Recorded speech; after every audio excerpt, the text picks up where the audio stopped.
गांव पराहित में आयोजित इस समूह की बैठक में आए हुई हमारी समूह की हमारी सभी बहनें, हमारे सम्मानित मंडल अध्यक्ष आदरणीय विवेक शर्मा जी, उनका ट्रांसफर हो गया, हमारे पूर्व में हमारे बड़े भाई जिनका बहुत बड़ा योगदान रहता है ऐसे आदरणीय शुक्ला जी, हमारे बूथ के अध्यक्ष जी, आदरणीय हमारे नितेश सिंह साहब हमारे बीच में उपस्थित हैं। नगर पालिका बदलाव मछली शहर का चुनाव लड़े हुए नितेश जी जायसवाल जी, विश्व हिंदू परिषद से आदरणीय राजेश जी गुप्ता जी, हमारे युवा मोर्चा के सम्मानित पदाधिकारीगण, अनुसूचित मोर्चे के अध्यक्ष जी हमारे बीच में उपस्थित हैं, नेहा पटेल जी हमारे बीच में उपस्थित हैं, पराहित गांव के सभी सम्मानित बुजुर्गगण, हमारे सम्मानित नवयुवा साथियों, मेरे भाइयों तथा मेरे सभी प्यारे बच्चों, आज मैं आपके बीच में आई हूँ। पार्टी ने भेजा है गांव चलो अभियान के तहत।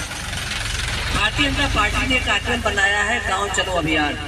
चाहे सीएम होगा, चाहे पीएम होगा, चाहे सांसद होगा, चाहे विधायक होगा, चाहे मंत्री होगा, चाहे कोई भी होगा, सबको गांव में जाना पड़ेगा। एक एक गांव सबको दिया गया है। मेरा सौभाग्य है कि मुझे पराहित गांव मिला है। मैं पराहित गांव में पार्टी ने मुझे भेजा है, उसी के तहत मैं यहाँ पर आई हुई हूँ।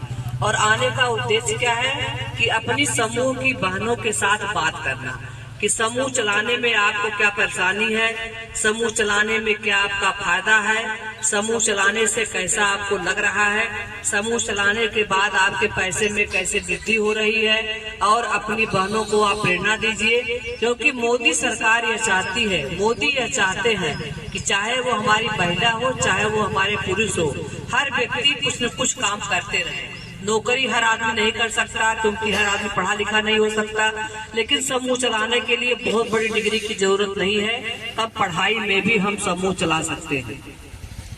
मोदी जी ने एक संकल्प लिया है विकसित भारत बनाने का। आपने पढ़ा होगा, अखबारों में देखा होगा, मोदी जी ने कहा जब हमारा देश आजादी का 100वां वर्ष मनाएगा, यानी कि जब भारत 2047 में जब देश की आजादी का 100वां वर्ष होगा तो हमारा देश विकसित भारत होगा। क्या होगा? विकसित भारत। अभी हम विकसित भारत नहीं है, अभी हम विकासशील भारत है। तो जब हमारा देश विकसित भारत हो जाएगा तो उसको विकसित करने के लिए हमारे देश में रहने वाले जितने भी लोग हैं, चाहे वो महिला है, चाहे पुरुष है, चाहे बच्चे हैं, चाहे युवा है, चाहे किसान है, चाहे जवान है, कोई भी व्यक्ति है, समाज में रहने वाला हर व्यक्ति को अपने पैरों पर खड़ा होना पड़ेगा, तभी हमारा देश विकसित भारत बनेगा।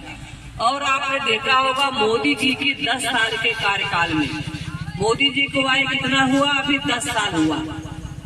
सबसे ज्यादा देश में लगभग 50 साल तक देश में कांग्रेस ने राज किया।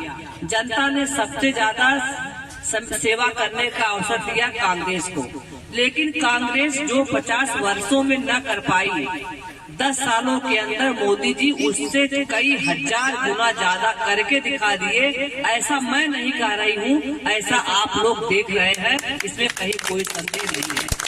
यहाँ पर बैठा हर व्यक्ति किसान है, आप में से हर व्यक्ति बैठा किसान है। आप गेहूं पैदा करते हैं, धान पैदा करते हैं, गन्ना पैदा करते हैं, आलू पैदा करते हैं, आप मसूर उड़द पैदा करते हैं, आप अच्छी खेती करते हैं। कांग्रेस के मन में ये बात कभी नहीं आई कि किसानों के खाते में हम कुछ पैसा भेजें।